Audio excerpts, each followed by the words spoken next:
The birth of Jesus Christ, it declared really his devotion for us.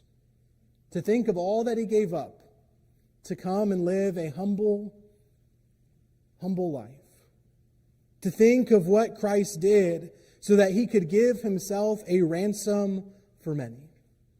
It speaks of his devotion, but it also speaks of his design. It said, unto us a child is born, but also unto us a son is given.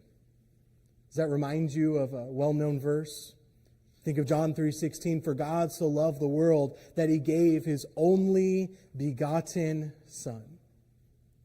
Not only did Jesus come and trade really the blessings and miraculousness and glory of heaven for a humble life on earth, but he did it for a purpose.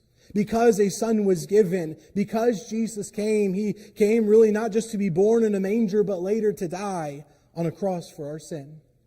We celebrate Jesus born in Bethlehem on that silent night because the design, the purpose, and the plan was that Jesus would later give his life on a cross at Calvary.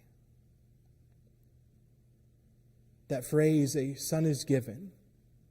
Yes, a son was given and the sacrifice was made, but why? Because without Jesus, we were destined for a lake of fire. Because without the sacrifice of Christ on the cross, our sin demands that we be eternally separated from God forever. Because without God's help, no matter how good we are, no matter how kind we are, no matter how religious we may appear to be, we cannot get to heaven on our own. And we needed a sacrifice.